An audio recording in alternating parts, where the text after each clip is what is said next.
Ahora dice, para los casos sospechosos, el alta ocurre 14 días después del inicio de síntomas y en contactos cercanos el alta ocurre 14 días desde el primer día de contacto con el caso confirmado, ¿no? Eso en el caso que tengamos algún familiar que está contagiado.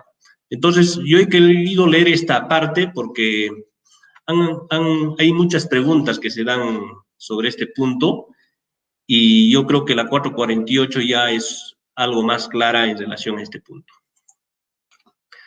Revisión y reforzamiento de capacidades. Dice, los trabajadores en proceso de regreso y reincorporación al trabajo con puestos y con actividades que impliquen una posibilidad elevada de generar causa directa de daño a la salud del trabajador como consecuencia de haber dejado de laborar por aislamiento social obligatorio.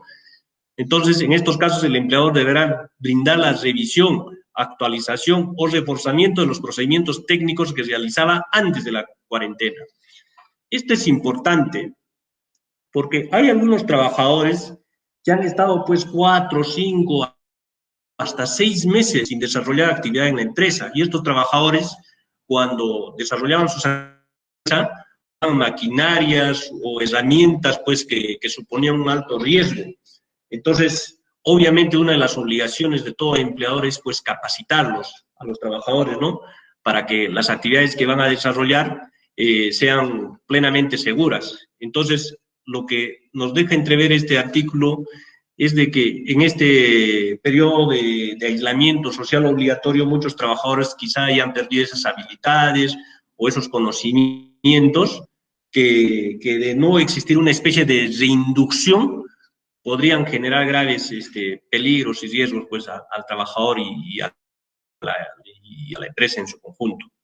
Entonces, eso es lo que dice esta norma, que se debe hacer una especie de reinducción, una capacitación a los trabajadores previo al reingreso, ¿no? Más aún si van a utilizar herramientas o equipos que supongan un grave riesgo a la seguridad y salud del trabajador. Ahora, la novedad es de que estas capacitaciones pueden ser presenciales o virtuales y está dirigida a las funciones y riesgos del puesto. Y de ser el caso, reforzar la capacitación en el uso de los equipos y herramientas peligrosas que utilizaba para realizar su función. ¿Ya? Entonces, es importante tomar en cuenta. ¿Qué más tenemos?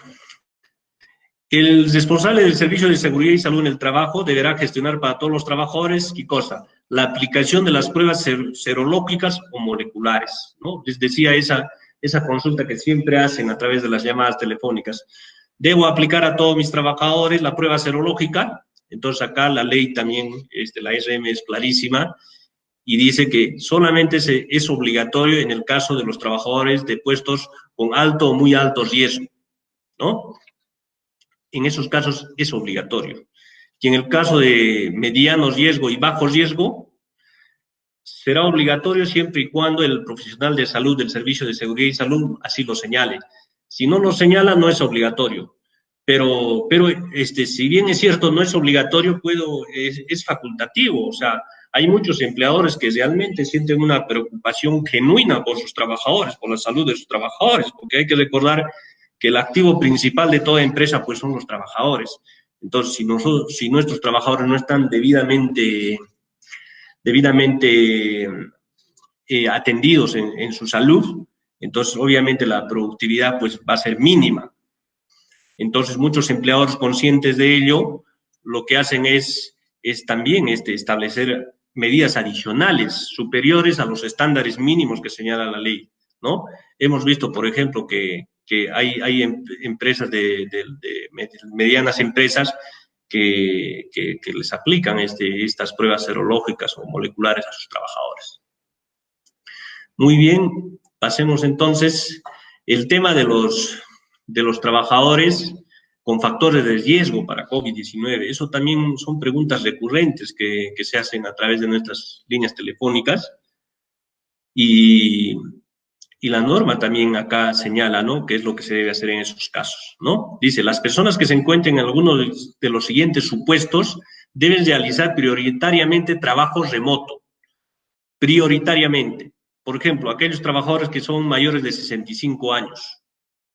Los trabajadores que tienen hipertensión arterial refractaria, trabajadores que tienen enfermedades cardiovasculares graves, trabajadores que tienen cáncer, trabajadores que tienen diabetes mellitus, asma moderada o grave, enfermedad pulmonar crónica, insuficiencia renal crónica en tratamiento con hemodiálisis, enfermedad o tratamiento inmunosupresor, obesidad, ¿ya? Entonces, con masa corporal de 40 más, ¿no?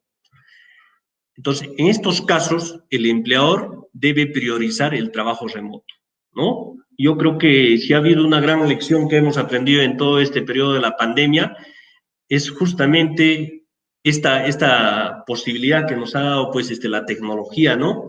De poder realizar el trabajo en casa. Entonces, la ley señala de que, tratándose de los que tienen este tipo de riesgos, la labor debería ser prioritariamente remota. No obstante, hay algunos grupos de riesgo, pues, que laboran, que no, por la naturaleza de las labores que realizan, no pueden desarrollar el trabajo remoto. Entonces, en estos casos, lo que dice la norma es, en caso que deseen concurrir a trabajar o prestar servicios en las actividades autorizadas, pueden suscribir una declaración jurada de asunción de responsabilidad voluntaria, ¿no? Eso es importante.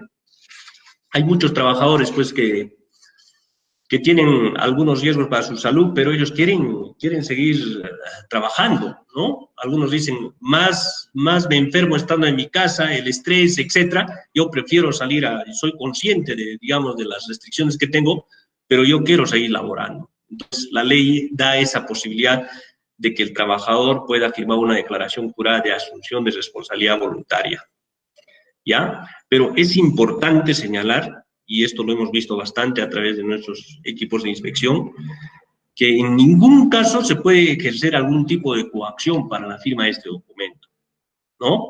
Entonces, nosotros hemos recibido varias quejas de los trabajadores donde les han obligado a estos trabajadores, sobre todo a los mayores de 65 años, les han obligado prácticamente que tengan que firmar el documento. Entonces, y ahí vemos que hay coacción. Entonces, nosotros no solamente vamos a sancionar a la empresa, sino también vamos a poner en conocimiento, inclusive en algunos casos, del Ministerio Público, ¿no? Ahora, el hecho de que este trabajador presente esa declaración jurada de asunción de responsabilidad no significa, pues, que el empleador se libere de su responsabilidad. O sea, el empleador tiene que continuar implementando, pues, su sistema de gestión de seguridad dirigido a prevenir el tema del contagio del COVID, ¿ya? Por eso es que la resolución ministerial 099 del 2020 TR señala, textualmente dice, ¿no? Sin perjuicio de la suscripción por parte del trabajador de la declaración jurada, el empleador mantiene la plena responsabilidad por la gestión de la seguridad y salud en el trabajo y por el cabal cumplimiento de sus obligaciones en el marco de la Ley 29783 y su reglamento y demás disposiciones legales por parte de la Autoridad Nacional Sanitaria, ¿no? Entonces, eso es importante. O sea, el inspector, cuando vaya a visitarlos,